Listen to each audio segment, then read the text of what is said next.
Assalamualaikum, selamat pagi Ibu. Waalaikumsalam, selamat pagi. Iya, Bapak, silakan duduk. iya, baik.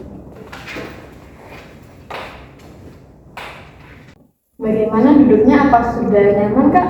Oke, sudah Ibu. Iya. Jadi ini atas nama Kak Puri, nggih? Iya, betul Ibu, saya Puri. Jadi perkenalkan, nama saya Isla sebagai ahli gizi rumah sakit. Sebenarnya bagaimana kabarnya Kakak? Alhamdulillah saya baik Ibu. Apakah berjalan lancar di sini? Iya, lancar Ibu tadi. Alhamdulillah. Jadi di sini itu konseling kedua dengan penyakit gastritis ya? Oke Ibu, benar. Oke.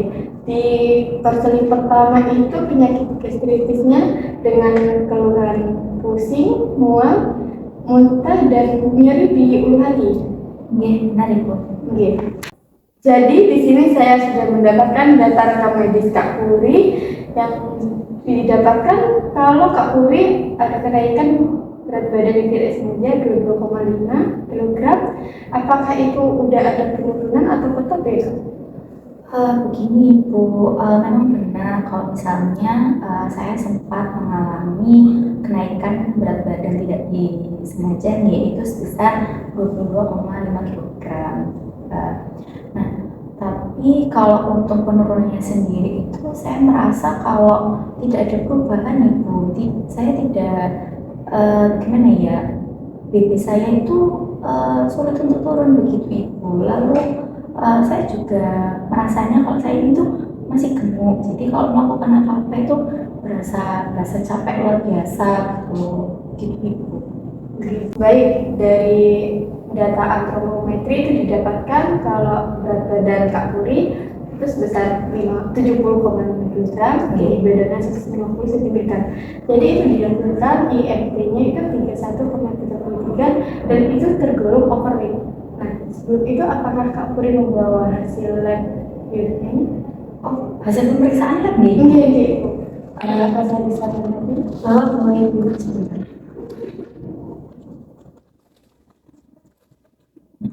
Iya, Iya. Nah, ini dari hasil datanya didapatkan kalau leukosit kakak itu tinggi. Didapatkan hasilnya itu 13,9. Sedangkan untuk normalnya itu 4,5 sampai 11 kak. Oh, jadi leukosit saya ini tinggi ya, Ibu. Nah, itu apakah berbahaya? Lalu kira-kira penyebabnya apa nih?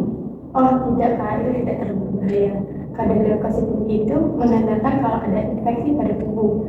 Nah itu sejalan dengan penyakit kakak yang gastritis yang menyebabkan kalau leukositnya tinggi. Nah itu disebabkan karena adanya infeksi pada saluran pencernaan sejalan dengan penyakit kakak itu. Oh, gitu nih. Ya jadi kakak tidak perlu khawatir lagi nih. Nah kalau gitu ini saya juga dapat hasil data fisik klinisnya, yaitu ada nadi, tekanan darah, laju pernafasan dan juga suhu, dan itu tergolong normal ya. Jadi nadinya itu dengan nilai 80, tekanan darahnya 110/70, laju pernafasannya 20 dan suhunya 36. Jadi itu termasuk normal ya. Alhamdulillah kalau misalnya semuanya normal.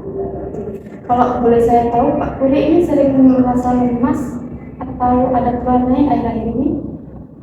Kalau untuk lemas sendiri itu sudah mulai berkurang Ibu. Jadi setelah konseling yang pertama dengan Ibu itu memang masih lemas, tetapi tidak separah yang waktu konseling pertama.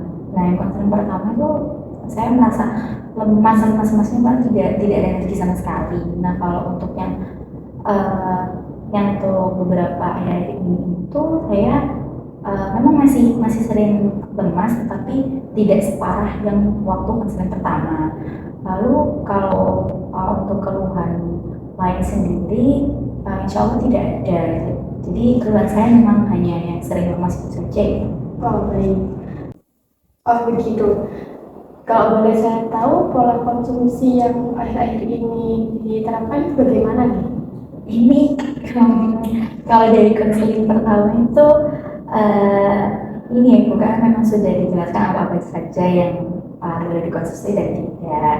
Nah, kalau untuk air-air ini itu kalau konsumsi saya itu yang awalnya itu saya cuma makan 2 kali sehari, sekarang saya sudah mulai menerapkan untuk makan 3 kali sehari. Nah, untuk kadar nasinya sendiri itu 3 centong 1 kali makan. Nah, tapi untuk lauknya itu saya masih sulit kalau tidak digoreng gitu. Tapi eh, kalau untuk sayur sendiri saya selalu mengusahakan dan itu kalau untuk 1 kali makan itu saya biasanya 3 sendok makan. Nah, masalah berikutnya adalah terkait ini Ibu, terkait camilan. Nah, saya itu masih tidak bisa mengontrol untuk ngemil, apalagi kalau untuk ngemil yang makanan pedas gitu, itu saya masih susah untuk apa ya, untuk mengurangi gitu. Seperti itu. Oh begitu, masih sering mengkonsumsi makanan pedas gitu. Iya Ibu, saya masih susah sekali untuk menghentikan hal tersebut. Jadi saya masih sering mengonsumsi camilan pedas. Gak apa-apa. Nah, kalau gitu saya izin bertanya lagi ya. Kira-kira aktivitas yang dilakukan akhir-akhir ini seperti apa? Eh, kalau untuk aktivitas sendiri itu saya tidak melakukan aktivitas fisik apa-apa sih Bu. Saya tidak sekali dari konseling pertama kemarin itu saya belum menerapkan aktivitas fisiknya karena eh, jam kerja saya yang juga sangat padat, jadi saya juga gampang gampang capek. Jadinya saya memilih tidak melakukan olahraga begitu. Oke, baik.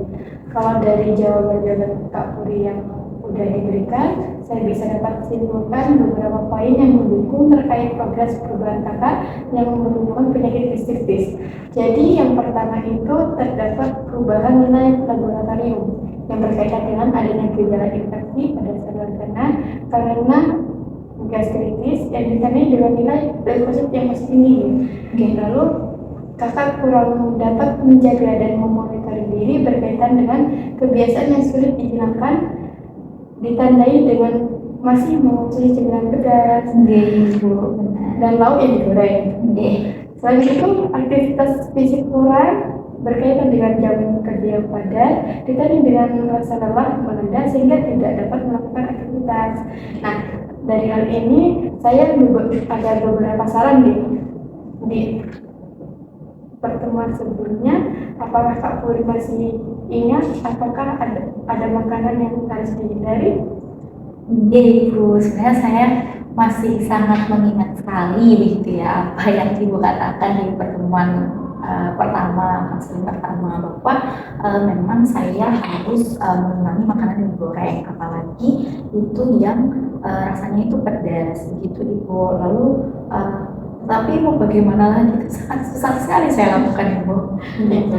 Ya, itu benar sekali. Memang benar harus dikurangi makanan pedas dan digoreng. Dan untuk melakukan itu memang sangat sulit karena sudah menjadi kebiasaan ya. Untuk itu saya coba tawarkan contoh menu yang dapat dikonsumsi oleh Kak Puri sebagai awalan ya untuk memulai perubahan hidup sehat. Nah, tipe makanan ini bisa peralihan agar kegiatan kakak yang itu bisa berangsur-angsur lebih baik ya. Nah, ini ada contoh menunya. Di sini bisa kakak mau makan paginya itu makan pokok itu boleh dengan nasi ya, tapi porsinya mungkin harus dibatasi ya, terlalu banyak. Nah, untuk lauknya itu bisa telur atau pepes gitu. Untuk sayurnya itu mungkin bisa ditambahkan beraneka ragam ya. Dan lihat juga porsinya.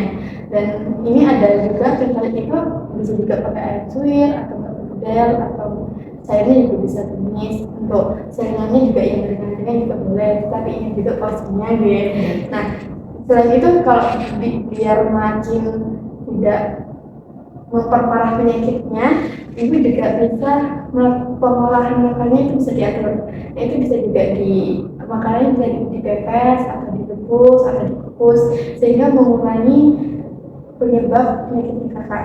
Nah, di sini kan juga ada telur dadar nih. Nah, telur dadar kan mungkin menggunakan minyak. Nah, mungkin maksud menggunakan minyaknya itu lebih sedikit, mungkin dibatasi gitu. Mungkin bisa makan minyaknya itu mengkonsumsinya 2 sampai 3 kali sehari saja. Jadi masih bisa terkontrol gitu. Dan untuk gramnya jangan lupa gitu ya. Lalu kira-kira ya Ibu, kan ini saya kan masih senang sekali untuk konsumsi sumber berdasar itu, apakah bisa ada peralihan biar saya itu teralihkan gitu dari makanan pedas ini, kira-kira saya bisa mengkonsumsi apa gitu. Itu mungkin awalnya sulit ya, tapi harus mencoba nih. Mungkin selingannya itu bisa diganti buah-buahan, itu bisa. Apakah kakak suka buah juga? Yes. Nah itu mungkin kakak bisa menggantikannya dengan buah-buahan. Mau ditanyakan lagi? Insya Allah sudah Ibu, saya paham terkait. Baik, kalau begitu jangan lupa juga aktivitas fisiknya dilakukan nih. Itu bisa berjalan kaki keliling komplek, keliling rumah gitu, atau juga setelah saya bangun tidur kakak bisa melakukan aktivitasnya yang dengan selama 12 menit seperti nyapu atau ngepel, jadi bisa beraktivitas gitu kak. Jadi insya Allah akan saya lakukan. Terima kasih banyak. Semangat kakak untuk melakukan perubahan, semoga lekas sembuh, semangat hidup sehatnya.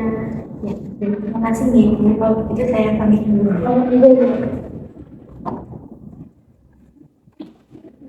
Terima kasih ya. Selamat hati-hati di jalan. Terima kasih. Assalamualaikum. Waalaikumsalam.